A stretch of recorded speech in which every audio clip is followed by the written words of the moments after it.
Is this baby going to be born in prison? You heard the story. A pregnant woman and her husband fight back against an armed robber down in Houston. And watching this video, well, I think they did the right thing, but there may be one shot fired when the guy's on the ground, and it looks like the husband walks up and hits him with the pistol. You know, people are talking about it because the woman's pregnant, but just because you're pregnant doesn't mean you shouldn't be able to defend yourself. Absolutely. If anything, they obviously have an even greater right to defend themselves. Yeah. I mean, ideally, both legally and at a minimum, but practically, because obviously their ability to retreat, withdraw, or do something else like that, depending upon the jurisdiction you live in, it's going to be a lot harder to do that when you're in your third trimester. But and I saw a video once of a felon, of an armed robber, who said he always targeted moms with kids because he knew moms with kids wouldn't have a gun. And that kind of stuff, I mean, this woman takes the gun out of her purse while the armed robber, I mean, she draws against a drawn gun, and her husband gets in on the shooting as well. The family that shoots together stays together. Yeah, so they're or at least they shop together. Right, and they're all alive. I mean, this was at a gas station convenience store kind of thing. But what sort of questions are going to be asked? It's going to be the normal questions, isn't it? Yeah, so I divide this up into 3 different parts. Okay, part 1 are the shots when the bad guy has the firearm on him. Okay. And I'm not saying that there won't be a prosecutor out there who may not decide to charge that case, but I will say there's no reasonable prosecutor out there who won't charge that case. Okay. So that's number 1, the shots fired when the bad guy's the gun on him. Part 2 now is bad guy's on the ground, he's wounded, he still has the firearm, and it appears in the video, and who knows, maybe this is just a rock came down or something, but it would appear that the good guys, the victims, shoot again, at least once, and we see a bullet skip off the ground near the bad guy. Yeah. And then that was likely the triggering event for him to slide the firearm away from him. Yeah, right? You do see him clearly get rid of that gun eventually, but he was still a threat when he was on the ground. This is now part number 2, right? The use of force number 2, all right? Now, we don't know, at least I can't tell in the 4 corners of this video, whether or not they actually shot the guy. Right? I don't know if he shot once, more than once. I'm not even sure he shot. I think he shot, or one of them shot. Yeah. But this is going to be much more questionable. And the reason why is because although he's armed and although he did just threaten them, and who knows what he's saying, maybe he said, I'm going to take this gun out and shoot you in a moment or something else like that. The fact of the matter is, unless he said something like that, where he's got the mechanism to do it and he's made the threat, the prosecutor could try to argue that, look, at this point, he's no longer a threat to you. He's no longer a danger. Now, I would rather be on the defense attorney's side of that argument, where this guy just tried to rob you. Lord knows what he said to you. It was probably nothing too friendly, because guys who try to rob you with a gun in your face at a gas station aren't saying, would you please comply? Don't worry, I'm not going to use force against you, right? Those are not the sort of lines they're using. They're using something a little bit more aggressive, a little bit more vulgar, saying do this or else. I'm pausing the video quickly to remind you that we have a secret giveaway going on that ends really soon, and it's free to enter. Just click the link in the description below to reveal what you could win. Now, back to the video. So we're still part of that. If I'm the defense attorney, I'm still arguing, look, this might be a separate use of force, but as part of the same continuum of force, because he still had access to his ability to do harm to me, right? Yeah. So that's going to be basically the battleground on that second use of force.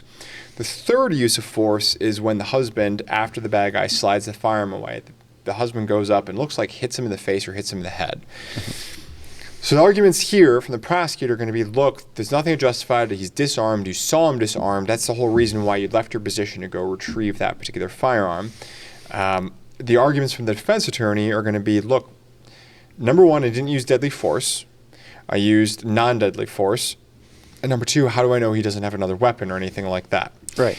And the prosecutor will then rebut that, and they'll say, okay, we can't just use non-deadly force because we feel like it.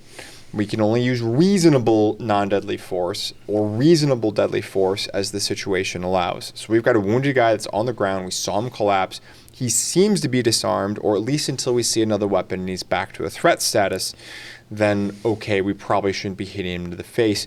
Now, some allowances here. We don't know what he was saying. So he could still be threatening to kill them. He could still be shooting his mouth off, saying, I'm going to do this, I'm going to do that, in which case I think that would change it up. Don't pistol whip wounded bad guys on the ground.